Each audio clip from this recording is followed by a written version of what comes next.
the political side of it, and then there's the real story. There's a lot to unpack right there. It wasn't quite the interview I thought that was going to be. There's a reason for it. This will be officially my favorite podcast I've ever done. I can't remember what led to the key to the city. Like what led me to talking to you about the key to the city? Like I don't want to go into all the graphic details because that was kind of a weird night, but like what led to, didn't you guys go off with those? That was so weird. With the strange couple. Yeah. That was so bizarre. That was a great hotel though. I like that hotel a lot. Hotel X. Yep. Yeah. Or 10X Hotel, like kind of like, yep. It's really built up on like a hilltop. Yeah, I don't know if you guys know, those of you who like the city of Toronto, which I happen to love the city of Toronto. It's really amazing. And it has views of the water, like crazy views for the whole city. And the race is great. There will be there again this year at Indy. Yep. But the hotel is kind of up on the hill. That was great, by the way, because were you there? Did we, Alanis Morissette and I share the same photographer. Yes. So Alanis gave us 8 tickets, or was it 6? And then she invited us. Yeah. Then she's going to take us backstage. But I'm a huge Alanis fan. So I was so enamored, like right up in the front, like maybe 6, 7 rows back. But you were up in backstage, right? Yep. And so just that weekend was so weird. It was all so random. A bunch of stuff happening all at one time. It was so perfect. You brought us into the thing after, into your pit. The next day after we met you at the hotel. Oh yeah. But you brought us to some place in Toronto. It's like you knew the whole place. So clearly you're from there. Yep. Because you were at some sort of other club, right? That was connected to the.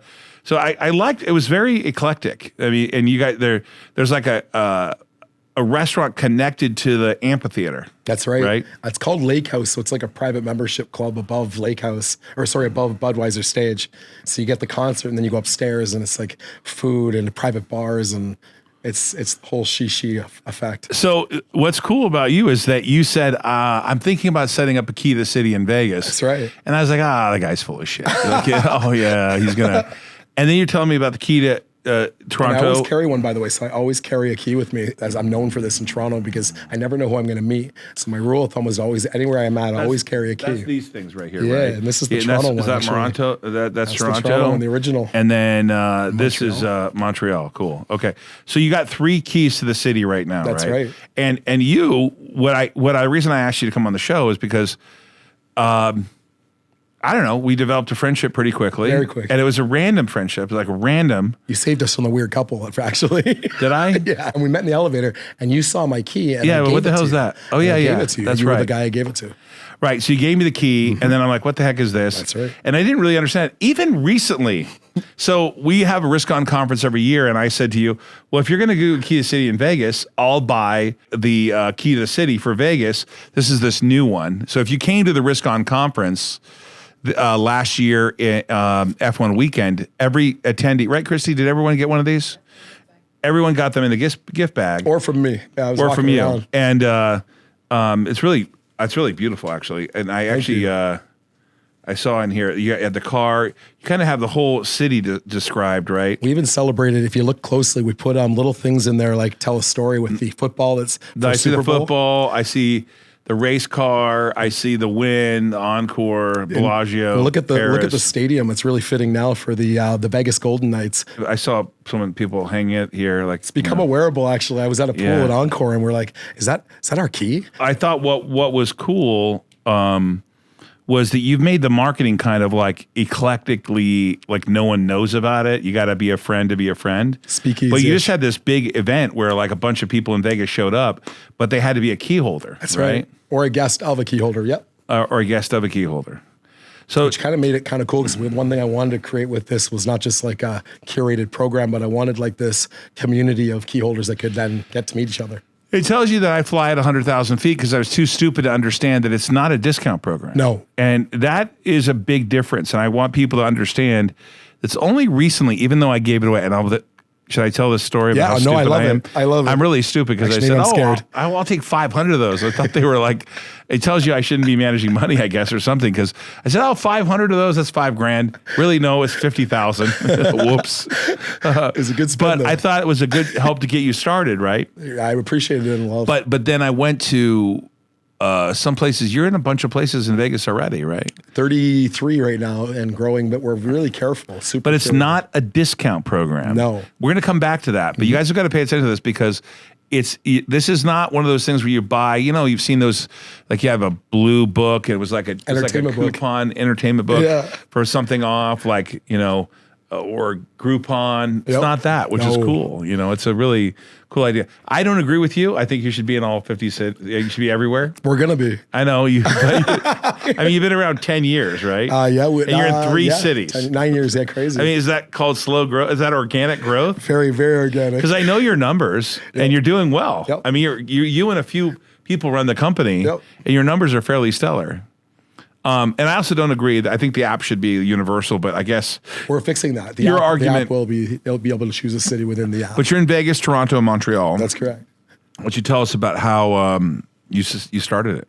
Yeah, so I was in the shower. It's kind of weird. It's a funny story. I always get people it's back to this. I take showers for 30 to 40 minutes. Oh, mine's you're not supposed to live in Vegas. I know, but you're not supposed to live in Vegas. Like you're like a big, gigantic waste of water. I'm a water user. This is not the place for you. It's really bad. I have a recycling bin that collects the water and reuses it while during my shower. No, I don't. That would be cool.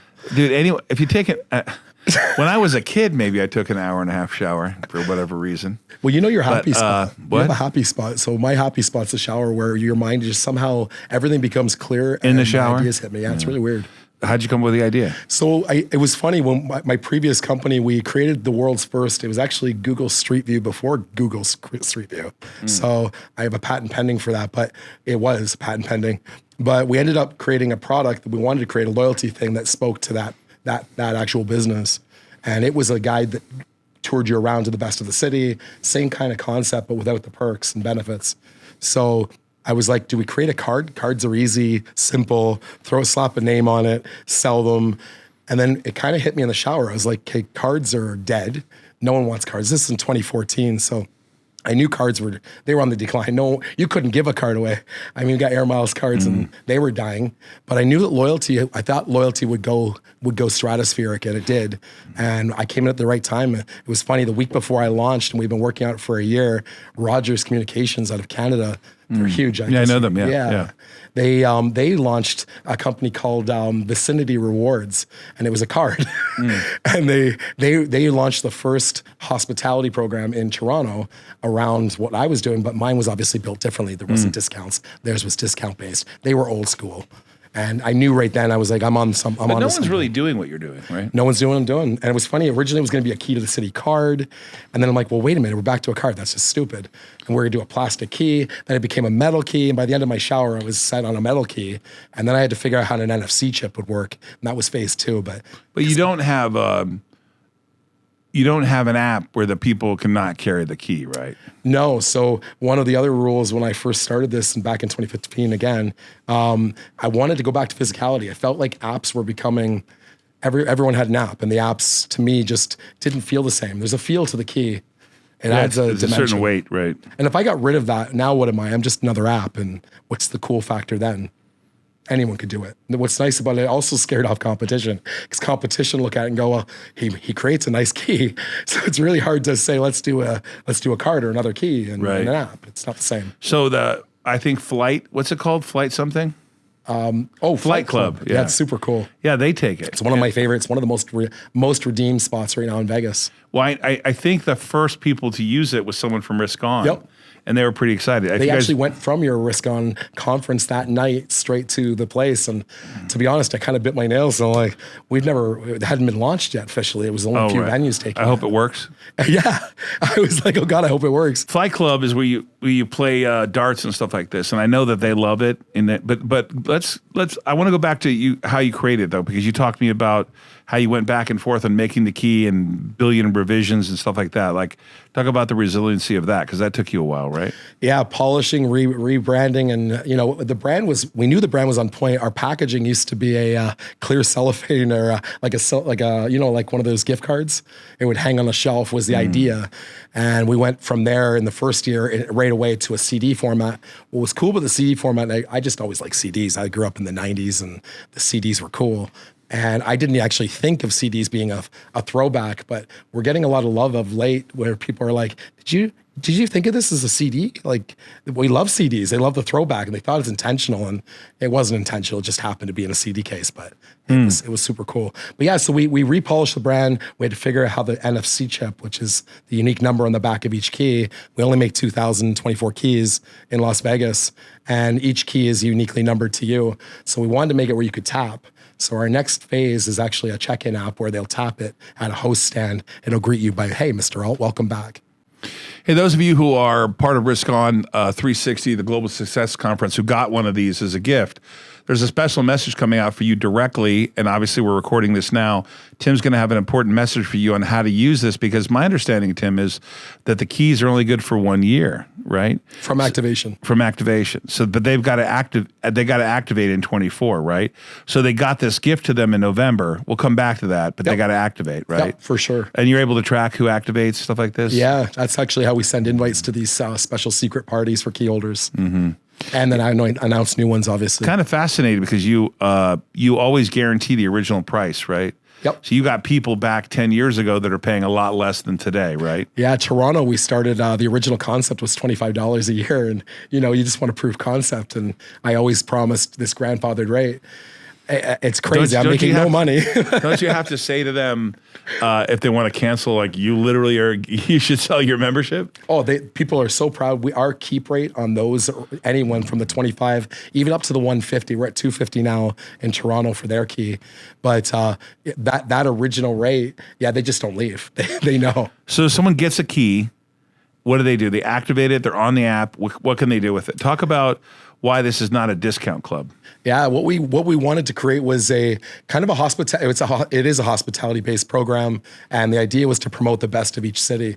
So we wanted to create a locals feel thing. So everything we add is specific and intentional. And the idea was, we know our user base, we know who are buying our keys, and we know their age range, and we know what they're wanting. So the idea then was a lot easier. So we choose the places that are hot for locals versus tourists, which Vegas wasn't used to seeing. We heard a lot of love from LVCVA, who got keys for their best clients, and you, obviously. Yeah. And we've been hearing a lot of love about that, because we came in with a very different approach. Tourists will follow the locals, because I want the locals best when I travel. Sure. I don't want the tourist traps. So that was kind of where we went with it. So we found the best of each city, and you can use your key in another city and get their best when you travel. So it became this network, and as we grow, it'll just be exponential. But in terms of gift versus discount, talk about that, because that's what I'm saying. Like, I remember, like, if you have this certificate, you get a free popcorn or something, right? Or you get a discount off of, buy one, get the next one half off. But that's not the deal. No. So yeah, we want to keep it cool. You're right. It's we wanted to create this cool program where discounts, I felt, cheapened it. We wanted to keep that class and that VIP exclusiveness. So the idea was we would negotiate perks with the businesses, the restaurants, spas, shops, hotels, nightclubs, and events. And essentially we make deals with them where, hey, we'll market you, and we're going to send our key holder base to you, and they're going to do business with you, but you got to recognize them. So we call them recognition moments, VIP recognition moments. The idea was you feel special, where you show this key when you check in, and you're given a gift right away. It's like a complimentary 90 minutes of dart play at Flight Club. So that's what I thought. I thought Flight Club is giving away 90 minutes. Every time. You can go every day. 6 people, and up to 6 people with you. It's crazy. That is crazy. Obviously, generous. the model there is that you're going to buy food from them, right? It's $120. They usually charge $20 per 90 minutes per person. So it's $120 value every time you go in, and you just feel special. It's like this, I'll buy my drinks. We have key holders writing us going, I take my girl on my dates there all the time because it's perfect. Jesus.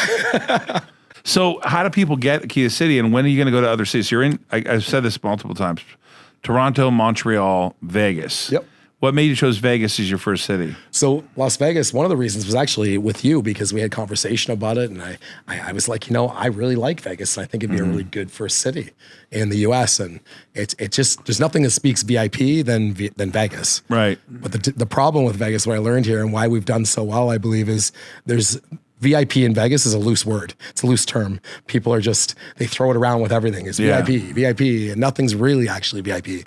But this is VIP. You're skipping lines and going through secret doors and getting complimentary appetizers when you dine out. If you go to Mott 32, they have a glass of champagne for you and your guest and a secret appetizer. And it's these kind of, and Jing does an amuse-bouche from the chef and a round of drinks for your entire table. Really? Every time you dine in. It's this whole thank you kind of thing. And how do you get them to do that? How do you get the vendors to do that? Well, we trade. So, I call it a true partnership. The idea was that, we don't come looking for money from you. We're not going to charge you for marketing. We're going to send you our members. They're going to do business with. Oh, and spend it on the members. Right. Makes sense. I make my money from my members and they make it from our diners. It's very logical. Yeah. Yeah. So what's the next city you're going to go to? Ooh, that's a toss-up. I'm looking right now at Nashville and in Texas. I say Texas because we're torn. I'm torn between Dallas, Houston, Austin. I don't know how to put this together. There's DFW, and then there's I got to do some homework. It's a big place, Texas. Big place. Yeah, that's a lot of area. We got a lot of questions about Miami, obviously, and San Diego. We even have people offering to open them with us. So it's interesting. I think Miami would kill it. Miami would kill it. Yeah, Miami would kill it. Probably kill it in New York too. That was supposed to be my next stop, but I've learned that there's anchor points that work really well. So Toronto, we anchored it with Montreal, and so we're looking for an anchor city that works with Vegas. But Miami also comes to Vegas a lot, and vice versa. So I think it'd be a fine anchor spot. Some food for thought. Yeah, I don't know what an anchor city for Vegas would be. There's not much around here after that. Right. Mesquite, probably not. Nashville really does kind of speak to Nashville is the next place to go to. Yeah, that's just like booming. All those bars up and down Nashville. That's a really big opportunity. And we've got Old Red here now. They're already making their footprint there on the Strip with Blake Shelton's bar. Yeah, I'm mesmerized that they were able to build that right in front of what was Bally's and now Horseshoe. Yeah. So the economics are always strange to me on these kind of places because they build an entire infrastructure. It was like, remember Rainforest Cafe? Oh, yeah. It was like, you can barely make money in the restaurant business, let alone putting shit all over the place that's like animatronics and different things. It was like, your infrastructure cost. I always thought that of Cheesecake Factory too. You got a big footprint, a gigantic menu that's like as thick as you can be, but they print dough. They figured out a way to do it, right? That footprint's massive. So to me, I actually wanted to talk about the reason. Reason is you're here is because I'm mesmerized by anytime an entrepreneur does something, does it for 10 years, makes a business out of it. I know what you make. You're doing a great job for yourself. Thank you. Very lucrative for you and the staff you have. Of course, you live in Canada. Sorry about Trudeau and. Well, I've been living in Vegas for the last 6 months. I know, but the reality is that you got to pay the Canadians part of your money. So you make a lot of money and then you give it to the government for your great health care. They like to take our money. Yeah, I bet they do. www.key.vegas. It's weird to not say .com. It's very different. www.key.vegas. Yep. And talk to people about activation. Because if they got the key to the city from the conference, what's the story about them having to use it or they lose it? Can you walk them through that? Yeah, absolutely. So basically, you get a year from activation. So whatever year the key says on it, if you activate it, let's say by June, June's a good number, a good time, you would actually get a full year from that date. So that whenever we stop basically offering the rest of the keys that are left, which aren't many left actually we made only 2024 keys. So once they're activated, that's it for the year. And then you got to wait and pre-order for the next year. But those who got a key from yours have until the end of June where they can actually activate their key and they'll get a full year from that date. Actually, I'm a doer. What's weird to me is that when we were at dinner the other night, you're talking about people I guess you must have had to did you meet these people through me? You know what's funny? Because you have people you're friends with now. And I'm like, wait, how do you know my friend? So how do you know my friends? Vegas is such a small city. As you know, Vegas is a small city. Sure. But it definitely was, your conference was amazing. I met so many contacts, 100%. But it was funny. It was a combination between that and just obviously coming in and learning and talking to locals and going into restaurants. And that's what I did. So I spent 6 weeks going to restaurants on my own, meeting locals at a bar, talking to people, asking what they'd like to see, what they thought of the key. So those kind of things. And then when I came back, I was ready. I was armed. But you know me, I like to meet people. I just love people. Sure. There's not really a market. So this is obviously this podcast plays everywhere, but there's not really a market where they're going to go buy sort of a global key to the city, like a key to the world, right? No, but each key as you buy them, they actually unlock each other's cities. Oh. So the difference So is someone could buy, if they're going to Vegas, they should just buy the Vegas key, correct, right? Which is key.vegas, right? Key.vegas. They just type in key.vegas and then go buy it. What's it cost to buy it? Like if you just want to randomly buy it online? Yeah, the early adopter rate right now is $350. It ends in I think a week, and then it goes up, and it'll be $500 a year, and then it'll go up from there. $500 a year to have a key? Yep. Is there an outer limit? $500 a year. And that's low. We're Is told, that low? Yeah, we're actually getting a lot of people telling us. To be honest, it was kind of we didn't know what to charge. So it was more than $40 a month. Yeah, which isn't crazy when you think About about $10 a week. Think about the perks, not too bad. You go to that flight club once, and that's already 3 months. And then if you go into other places, I mean, we've got, Encore Beach and Zouk and IU and all these other clubs. And what do you get for Zouk? you actually save, there's no cover. You get VIP expedited entry for 2 people, you and a guest, and you skip the line, which is invaluable. That's already $150 every time you go. Oh, you save money at Zouk's because I tell you, anytime I go there, we spend money. And skip the line, to me, I'll pay the cover anywhere. Skipping the line means something. It's like, that's the real one. Right. You don't want to wait in line. Do you have excess too or no? Yeah, we have XS and Encore, and we're also now onboarding some other ones, including, I should mention these actually. We've got the new one at Durango, Bel Air Backyard. Oh, I like Durango a lot. That's a great new casino. It's really nice. I think it's called George's, the sports bar.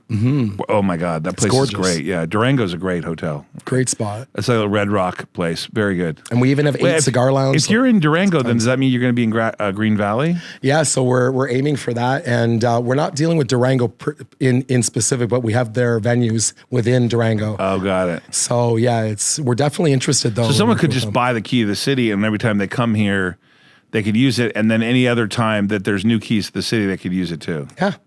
So I guess in theory, you could just use it up while you came to Vegas. Yeah. Exactly, and you could return. So it's nice as if you especially businessmen. We even tied in the LA airport, or Las Vegas airports. So we have the airport lounges there, the club, LAS. So they have T1 and T3, and you get preferred rates going in for you and all your guests. Any strip clubs? I'm sorry, any gentlemen's club? I mean, any. I don't know what the proper term is. I'm not politically correct. Any nude clubs? Yeah. So, really quickly, but Sapphire actually just Darren's that was place? last night. Yeah. As of last night, we have a deal with them, so that'll be coming out soon. Was it like a free lap dance? No. Oh, the stripper might hurt you. Yeah. Yeah. Ouch. So they'll let you skip a line. There's a secret access hotline to get their pickup. You skip the line, you skip the cover for you and a guest. And there's actually going to be a happy hour, open hour, where it's open bar for a key holder and your guest every time you go there. So you'll actually get complimentary open bar. Shut up. It's crazy. Really? That one's crazy. And if you just go the after cover the at hour, Sapphire, I think it's like, it's I wouldn't know. I haven't been there in a while, $50. but it's like $50 to go there, right? Each person. And after that hour of open bar, if you go early enough, you get that every night. But every time you go after that, if let's say it's at 1 a.m. or whenever you go, complimentary drink on top of your entry, which is amazing. It's maybe it feels like one of the stranger podcasts I've done because I know you and we're talking about your product, but I do want to cover as we end this to talk about you being an entrepreneur. Like, have you always been self-employed, or what have you done in your lifetime in terms of, by the way, I'm mesmerized with how old you are. Yeah. And I'm not going to say how old you are, but I always thought you were like in your 20s or early 30s. And so some new kid mesmerized by you, that we're closer in age than I thought. I'm part vampire. Yeah, exactly. Yeah. But what's your history in terms of how you became an entrepreneur? So I never worked well for people. I knew that when I was young. I always I really liked marketing. I liked creating, and working with people just got me excited and coming up with new ideas. And I used to give my ideas to places I worked, and I always got bothered deep down. I'm like, why am I giving you the idea when I could just do it myself? And they never really appreciated most of them. So I was like, that's what kind of got me going. So when I was a kid, my dad kind of led me that way. When I was 10, he had me selling sports cards because I love sports cards. And he got me into the sports card collecting and then selling. So he'd take me to sports card shows all around the country, and we'd sell cards. And he saved all the money in a college fund for me, and I had a good dad. So that got me into it. And then, like I said, I started creating when I got out of school. I just knew I had to do my thing. Disney, actually, I got hired by Disney to work down in Florida. So it kind of helped me along the way here. What did you do down there? They hired me out of marketing out of school. I was a 1.5-year placement. I got to study the way of Disney, and I didn't know how valuable that was. They didn't pay well, but the times there, the fun, and just putting it on a resume, which meant nothing to me when I got home because the resume didn't mean anything when I'm going to start my own. But it did get me serving and bartending jobs because they see Disney, and I would jump the line. They're like, oh, we have a Disney guy. I'm like, well, I didn't work Disney serving, but that's cool. So it was. Yeah, my wife worked at Disney. Did I ever tell you that? No, I didn't know. No, that. she worked for ABC. Oh, I didn't know that. It was called SoapNet. Yeah, Okay. Yeah, she worked in doing a lot traffic of there. stuff. Yeah, for sure. Crazy. So you're Yes. recruiting very good people. Great photographer. You can go sign up online at key.vegas. And we're gonna send all of you members of RiskOn 360 who have been to the conference a little video on how to do it. Tim and I are gonna film something for you so you know how to turn this on. So to get the Vegas Key mobile app, you'll want to search Vegas Key in the App Store, so for Android or iOS. And then basically you'll be able to download it here. You'll see it right there. I've already downloaded it, obviously.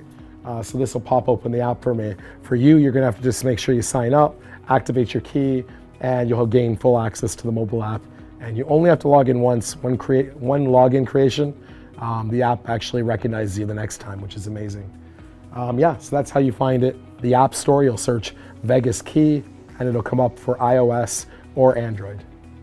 So you want to hit the Las Vegas Key. Once you've downloaded it, you search for Vegas Key, and this is the mobile app for Las Vegas Key to the city. Once you've signed up for an account to get through to this stage, this is the home page. You can scroll through featured partners and basically see some of the partners that are rolling through. So everything from Berries to Sphere, Mott 32, all the way down. It even has featured events coming up. So this is where you'll find your featured events that will rotate and add constantly throughout the year. To search somewhere, you want to go up to the little icon on the top left. And what you'll do now is you get an option of home, VIP benefits, VIP events, the key holder dashboard, which gives you access to special access tickets and events, things that only key holders can access. And then you can activate your key, or you can add to your profile. You can even order a key here if you want to get a key for a friend. That's how you order a key. So we'll go to VIP benefits, so you see how that works. So this is going to first show everything that's nearby first. So it's programmed to know what's closest to you, and this kind of populates that way. So we can go to map view just by pressing map. You can scroll out and click on each item, or you can go back to the list view and it'll take you to list view, and then you can scroll, which will let you see based on what's closest to you down. Or you can go up top here where it shows dining, entertainment, nightlife, and you can scroll across here to drill it down even further with categories, genre, and all that good stuff. So that's kind of fun. And then when you click on each spot, we'll click on Flight Club here. Click on the Flight Club, and it'll bring you into here, which will actually give you access to points where they are, tells you what you're getting because you're a key holder, and you can contact them, fine print, just in case there's any rules, and you can call them, visit their website. That's for every partner. So once you've access to the app and found the partner, it'll tell you everything you need to know. You can always go back, and you're back to here. So this is the landing page again. When you come in, you can go to list view or map view. You can scroll by area or by genre category. And to go to the next option, you just press that little icon in the top left, and it'll offer options of the VIP events or benefits. We'll go to events next. This is where it'll populate your events coming up. This is obviously a new partner launch with Zook. They're on until April 28th with a special launch thing, so it'll tell you what it's doing. If we have special key holder events, that's where you're gonna find it, and you'll get access to that. We'll go backwards again, go back to the little icon on the top left, and then you're gonna go to the key holder dashboard. Key holder dashboard is really cool in that this is where you get access to tickets for shows like Cirque du Soleil, it's Comedy Cellar, where you meet the comedians after the show. They give you the access point here, Atomic, really cool show, Atomic Saloon. And then you've got access to buying access for the club, which is the airport lounges. This will explain how you get into Access and Encore, and on and on and on. So that's another part of the web app experience. Activate key. If you haven't already activated your key, you can do that within the app as well. We'll go back here, we'll press profile. This is where you can upload your own avatar, link your TikTok, Instagram, obviously put in your phone details, your key number, and basically it's our way of keeping in touch with you and ensuring that you get all the invites and notifications that you'll want to get. That's pretty much the app in a nutshell. Tim, I'm going to say it right. Gordanier. Did I say it right? Yep. The Frenchman from, where are you actually from? Toronto? I'm from Toronto. I was going to say, by the way, that what I loved about Vegas the most was it reminded me of Toronto circa 2014, 13. And it was the fastest growing city in North America for real. And they're now at like 6.8 million, 6.9 million, I think, for Toronto's its area. is great. It's a monster. But it was hot and it was cool and super awesome. People were out there. It was new and exciting. So many things happening. And that was before everything kind of took a nosedive from the pandemic and things changed. I believe in government, but here I am in Vegas, and I'm going to be honest with you, it feels like Toronto 2013 in a good way. And I will say one thing for sure, Tim, you are the epitome of risk on. One of the key things is risk on is relationships, and you definitely are setting those up all over the world. Love it. And then you never give up. So you've been on this for the whole time, right? I mean, you've 10 years of dedicating yourself. You're at 3 cities. Eat, breathe, sleep. Right. You're a doer, which I also respect, and I'm a doer. And you just do it when you want something and go for it. Yeah, we just hit it off like that quickly, right? Yep. So and that's really kind of how it all happens. Yep. People wonder how it happens. It just happens by you just speak, right? So I noticed not only did I give out a gift of your key to the city, but you also got a charging gift here, like Risk On, right? I like this here. I use that personally. Like that? Oh, it has not caught fire yet, but it looks amazing. You do this personally. It saved me. Hey, you guys, the conference is coming up 24th, 25th, 26th in November. It's F1 weekend. It's at the Rio Casino, the all redone Rio, $500 million of expansion. Go to riskon360.com and you can sign up there for tickets. Riskon360.com. It's on Eventbrite too. And I think they're running a special. I would definitely get it now because, by the way, we've sold more tickets. The conference is in November. We've sold more tickets already than we have all of last year. That's crazy. It's crazy. Well, the word was good because I told you this privately. I was the best conference I've ever been to. Oh, wow. It was. I just met so many people and it was dynamic and yeah. But you said I blew you off, but I was so packed then. I wasn't trying to blow you off. You were busy. And Christy had me running around everywhere, and everyone was like, crazy. That was a crazy. And you definitely didn't blow me off, but I was supposed to be on stage, and I'm like, I will eventually talk. You're going to be on stage this year. That was a mistake. And this year, you will make sure we're going to make sure that people open their phones, turn it on, sign up, et cetera, et cetera. But we had RFK Jr. there. We had Pam Bondi, Attorney General for Florida. We had the active Attorney General for Utah, Sean Reyes. We had Florida, I think Attorney General. It was crazy the number of people we had there. We had Adam. We had Tucker Carlson there. Yep. We had Adam Corey there. We had Charles Payne, Tim Story. It was sort of such endless. a lineup. It was a lineup. It was a massive lineup. We are a networking conference. So you get to meet and talk to people. It's F1 weekend. If you sign up and you're a VIP, you get to F1 viewing party the night before. We had Jim Meyer there, the former chairman of Sirius Satellite Radio, who sits on the board of Charter. We had big time people there. I was like, Don Ahern. Don Ahern was there. That was great. That was really fun to have. And Crazy. there's a guy who sold his company for $2.1 billion, and he actually he actually survived bankruptcy with that thing. Before that, we had Alex Rodriguez, Damon John. It's gaining a lot of momentum. I'm mesmerized. It's amazing. Right. I actually know a friend I just literally told me, he's like, I bought tickets to that Risk On thing. I'm like, yeah. Oh yeah, let's go. Awesome. Let's go for sure. Go. Tim, thank you so much for being here. Thank you for having me. You're a good really friend. Appreciate working with you and get to know you. Love it, man. No, I'm going to explain to you real quick. Don't be rolling yet. There's a reason for it. So I did get that right. I did get that right.